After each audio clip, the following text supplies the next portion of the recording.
Hi everybody, it's Sally from Sally Stampers. Thank you for joining me today. Today I am bringing you my supersized gift bag. It's that big that it's not even fitting completely on, just on my grid paper. So if you just turn your head to one side slightly, you will be able to see it.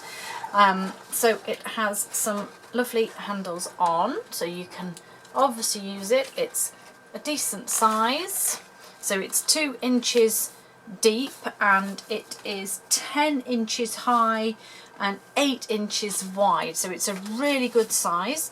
As you can see, I've used a beautiful panel from the Share What You Love DSP, so you can see that beautiful shimmer going on in the flowers there, and then I've used the Love What You Do stamp just to make a cute little label, and it's actually really easy to make. So let's go on and make it. So you will need 2 sheets of 12 by 12 cardstock. So I used Old Olive for the previous one. This one is Crumb Cake, and you will need to score on 3 sides at 2 inches. So 12 by 12 is 30.5 by 30.5 centimetres, and you need to score at 5 centimetres on all 3 sides.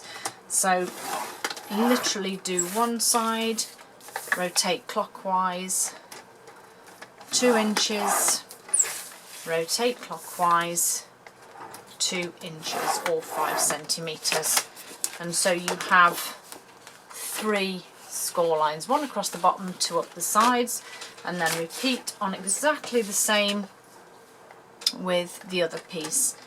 So I nearly used my cutting blade then. I think I probably would have cried if I'd have done that. So all the way around, 3 sides, and that's that bit done. And then we obviously need to fold and burnish those score lines. And you may as well do all of them while you're here.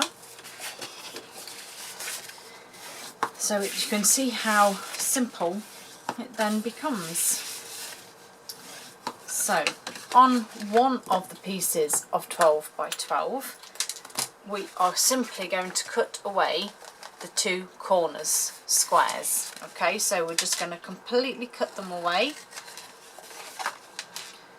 and you don't need to add wedges or anything like that, just simply cut the corners away.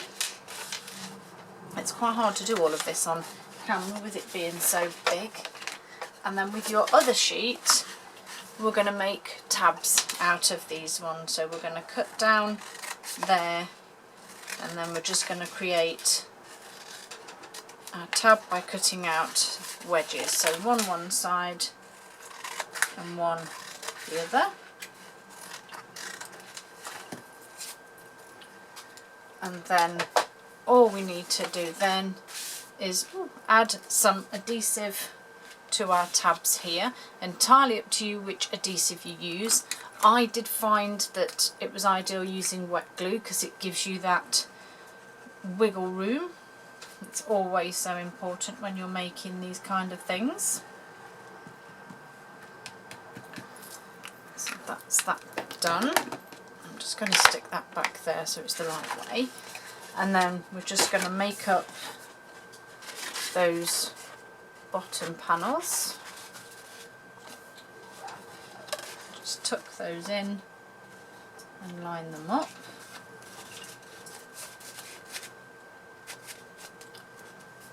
Okay, so there's one side of our box, and this side is simply going to be the front of your box that is going to wrap around. Okay, so before we do all of that, I just want to add my DSP so I can press down.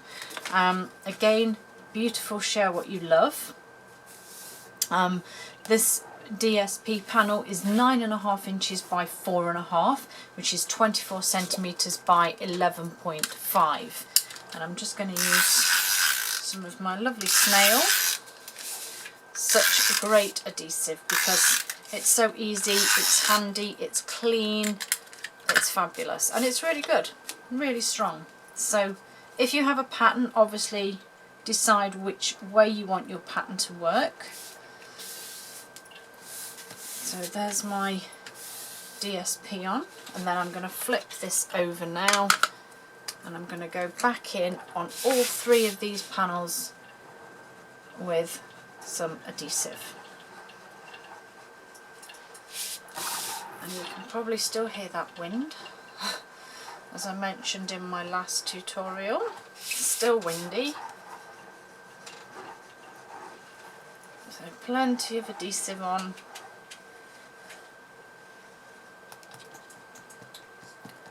Just add some blobs here and there, make sure that's all going to stick. Probably there's enough on this side actually. Plenty of adhesive. Yes, I've probably gone a bit overboard, but and then just simply bring this back in, and I found the easiest way was to start with the base, and you can simply just line it up, and then you can slide it to where it needs to be, and then push that. Oops, wait a minute, I'm not in camera here. Still not in camera, crumbs. Push this corner into this fold, and then you can make sure that you line up then. So pushing it all together, and then if needs be you can lie it down, and then just again, because it's wet glue, you can slide it around a little more. Make sure I just get that bottom stuck down there, and then the last bit is to put this side in place. And there is that piece, and so I'm just going to fold this over now and just run my hands down the inside there just to make sure that that adhesive has taken. I'm just going to do this side again now. So there is your basic gift bag. So to put the handles on, I've got my 1/2 inch circle punch, and I've actually measured it this time because I wanted to get my handles the right spacing, because otherwise it's going to look really, it will spoil the bag if it's not right. So my bag is 8 inches wide, or just shy of 20.5. I work in inches, so I'm afraid this is easier for me. But basically what I did was I just used a pencil and I marked 1/2 inch down excuse me, on either side, so 2.5 centimetres. I then lined my ruler up with them, and I then marked 2 inches in, so at 2 and 6, make sure you can see that, and then with my 1/2 inch circle punch I've gone as far as I can, and let me just zoom in, see if you can see. I'll give it a minute to focus. No, it's too close for it to focus. Let me come out a little bit. Come on, come on, come on. Oh, crumbs. Oh, is it going to do it? No, it doesn't want to, does it? There we go. Oh, there we go. So if you can see just there, there's a very small pencil mark. So if I push my hole punch in, it doesn't actually go as deep as that mark, but that's good because then I can punch it out and it's not there. But I've just sort of lined it up to the centre of my hole punch, pushed it as far as it will go, and punched it out. And obviously that little pencil mark has gone. And I've done exactly the same here. So again, my pencil mark is just at the bottom of my hole punch. I've pushed in as far as I will go, and then, so I'm going to do exactly the same now on the other side. So let me zoom out. not too far because we don't want to see all the rubbish on my desk. So, yeah, and it is a mess at the moment, trust me. I've not had a lot of time to get in here, and I have sort of the usual half-started projects and still on bits for my swaps, and oh my, honestly, I have just so much stuff. And then I also have my list of projects and things like that that I want to do. So yeah, I have loads on my desk right now. But hopefully it will be sorted very soon. I can get it all tidy. So back in with my hole punch. Okay, so you might be thinking that 1/2 inch is a massive hole punch for ribbon, because most ribbon you knot it, it's just going to come straight through. On the previous one, what I've actually done is I've just knotted the two ends together. Maybe you want to cut the ends and just tape them down, maybe use a smaller punch so that you can just knot them at the back. You can do either really, it doesn't really matter. So I'm going with the beautiful Rich Razzleberry velvet ribbon, and to make my previous handles I actually did 21 inches of ribbon, and that seemed to just be the right length for my handles. So I'm just measure it on my grid paper here. I was worried I wouldn't have enough, but I've actually got plenty there, haven't I? Let's move that out of the way because it's blocking all of the light. And then I simply threaded my ribbon through. Made sure it's not twisted, which it is, so let's give it a twist. There we go, so now it's flat. And then I just simply and I'm hoping it will work with this ribbon actually, but I just simply tied as close to the ends as I could because I don't want to waste too much. Just tie that ribbon together.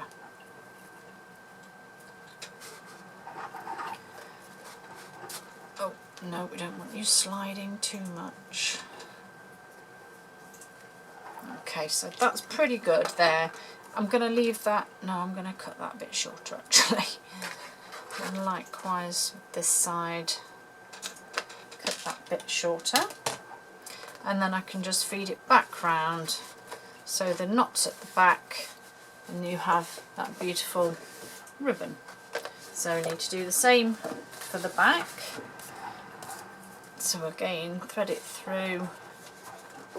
Make sure it's flat, and then again just tying my knot with the ends.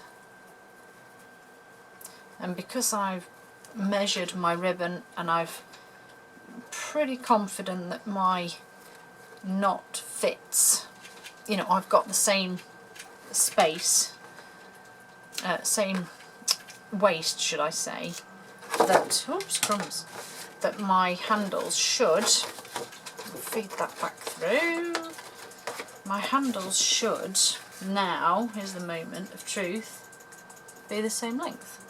So it will just hang nicely with my ribbon.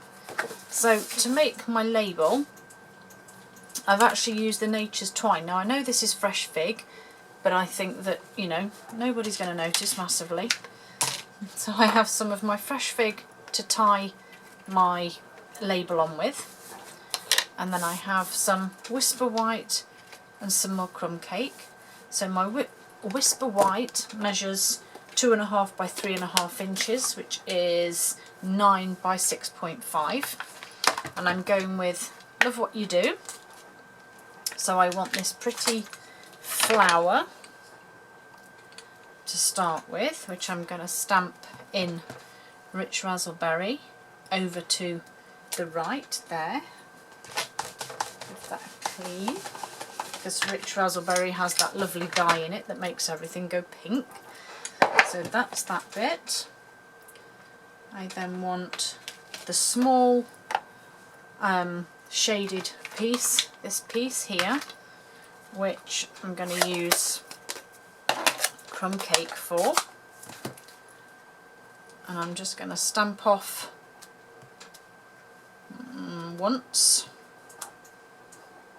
Let's go with once. Probably would have been better to stamp off twice, actually, make it a touch lighter. I did do a practice one. I think stamping off once is better. It looks a bit lighter. We'll see what this one looks like. And then I've got my memento for the sentiment, which I think is lovely. So memento, my sentiment, and you kind of have to make sure you line this up quite well, because if you don't, that the D on friend sort of disappears into the flower. So that's that.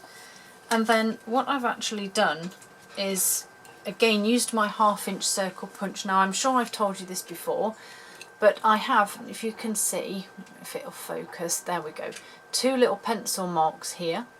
And what I actually have done with that is I've lined up where the corner of my cardstock would sit, so that when I punch it, I get that little notch out of the corners, which I always think makes it look just a little bit prettier, a little bit more interesting. So it gives me that lovely little bit on the ends. I don't know which I prefer now. I'm sticking with this one. So just stick this down with some more snail. And my crumb cake panel that I'm sticking this Whisper White onto measures 2 3/4 by 3 3/4, which is 10 by 7.5 centimetres. That's better. And obviously, if you are wanting to write on the back of this and using a darker colour, you can always put that Whisper White panel back on, use 2 and put 1 on the back, so you've got space to write if you're using dark. And then the last little bit, whatever I've done with it, here it is, my handheld punch. And I've actually punched my hole into the corner here. You can do it in the top centre if you want, but I wanted my label to hang at an angle. And again, I've used the corner of the coloured cardstock here to keep in line with the punch. So I've made sure that it stays as central as I can to my punch and gone through. And then I've kind of got, not the best straight line going there, but it's better than if I tried to just wing it.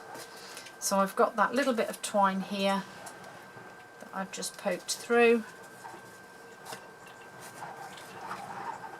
and then literally just wrapping it around the handle, or looping it through the handle should I say, and again just a double knot and tie it in place. Trim that off as close as you can, and then I just hid it behind there. And then last but not least, I've got some of the beautiful basic adhesive backed sequins that I'm just going to pop on here, just to give it a little bit of sparkle, I guess. And there is my gift bag. Let's bring the other one in. And there are my 2 supersized gift bags. Hope you like them. Hope you can find something useful to put inside them to give someone. And I hope to see you all again soon. Bye!